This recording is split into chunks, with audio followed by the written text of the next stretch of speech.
Hi, boys and girls. Today we're going to read chapter 7 of um, the Boxcar Children. And chapter 7 is called A Big Meal from Little Onions. The next morning, Jesse and Henry talked about the queer noise they did not tell Violet and Benny. What do you think it was? Asked Jesse. Do you think it was a rabbit? I don't know, said Henry, but I think it was someone in the woods, and I am glad we weren't hurt. Someone must have stepped on a stick and made it crack. What shall we do? Asked Jesse. Nothing, said Henry. Watch is a good watchdog. He loves us now, and if anyone tried to hurt us, Watch would take care of us. But after this, we must not let Benny go into the woods alone. I'll keep Benny and Violet with me at all the times, said Jessie. Good, said Henry, and keep watch with you all the time, too. Good morning, Benny. Time to get up. Today you must build something for me out of stones. What is it? Asked Benny eagerly. I'm not going to tell you, said Henry, laughing. You build it just as Jessie tells you, and you will see. Henry was so eager to begin work that he ran all the way to town. The doctor came to the door and smilingly looked over him from head to foot. My mother will tell you what to do today, the doctor said. She wants you to work in her garden. Mrs. Moore, the doctor's mother, had a sweet face and looked very kind. Good morning, Henry, she said. Do you know how to thin out vegetables? Oh, yes, said Henry. I like to work in a vegetable garden. I haven't had much time to take care of my garden, Mrs. Moore said. There, see that? She pulled out a carrot. It had come out, for it had to come out, for it was much too near the other carrots. Yes, I see, said Henry. He began to thin out the carrots. Mrs. Moore watched him as he pulled some out of the little carrots and put them in a pile.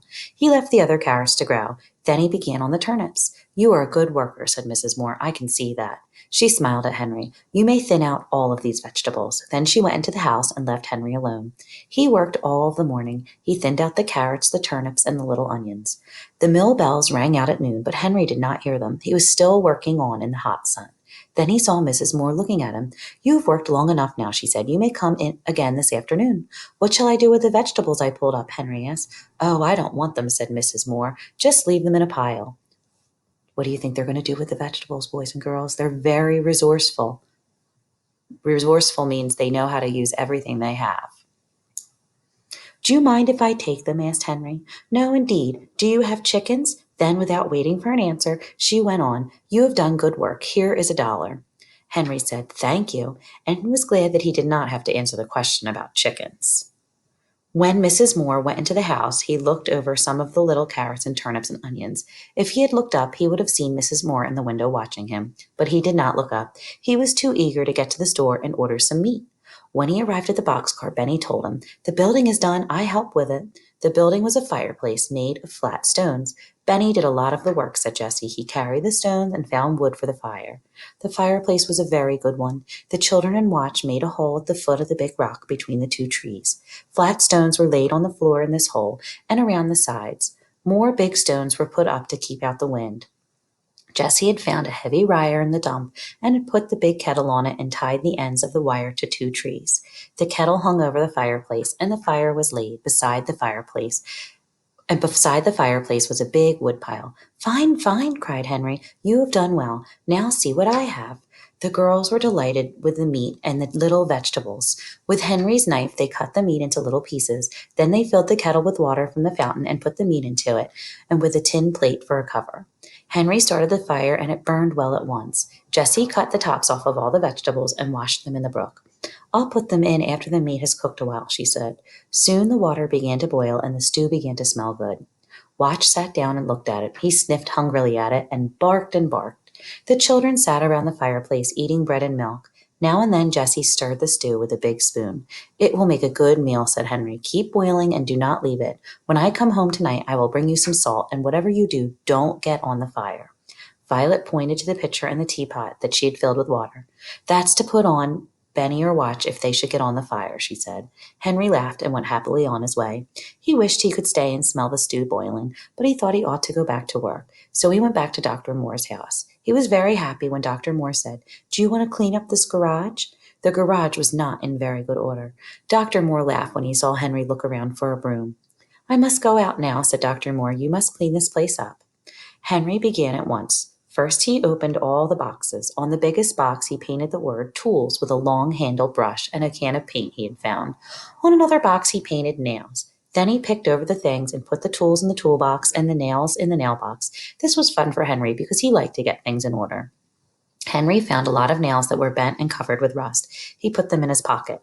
I'll ask the doctor for these bent nails, he said to himself. They are no good to him, but they are fine for me. I could use every old nail I get.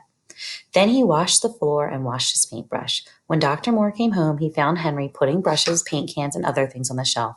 My, he cried. He looked in the garage and laughed and laughed. He laughed until his mother came out to see what he was laughing at.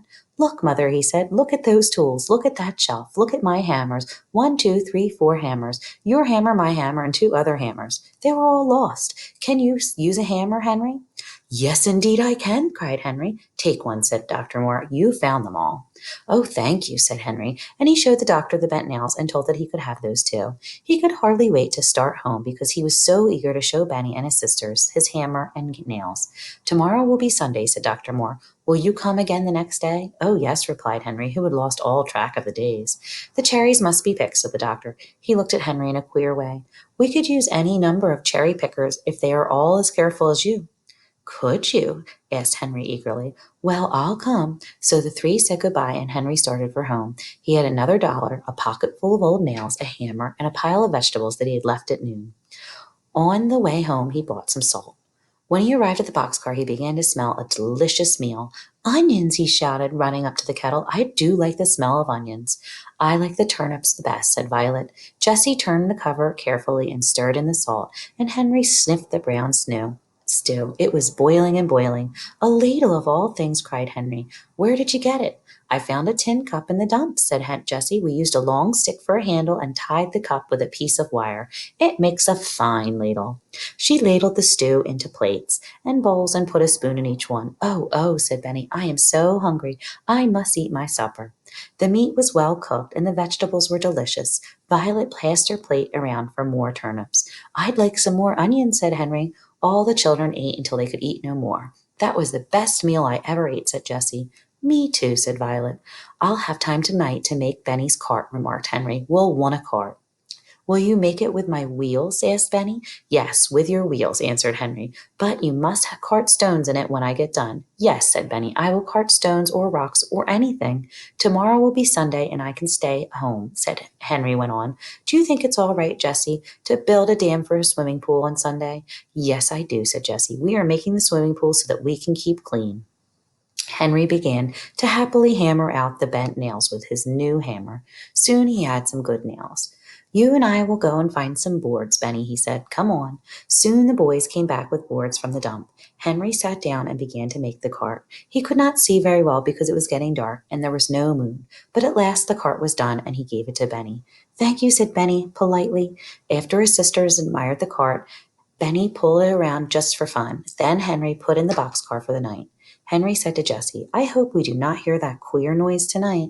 I hope not too, said Jessie. Then she laughed. Look at Benny, she said. He has gone to sleep with his hands on the cart. Henry laughed too, but he laughed at himself because he was going to sleep with his new hammer tucked under his pillow. And that's the end of the chapter. All right. So tomorrow we'll read chapter 8, A Swimming Pool at Last. I hope you're enjoying the book as much as I am. Bye.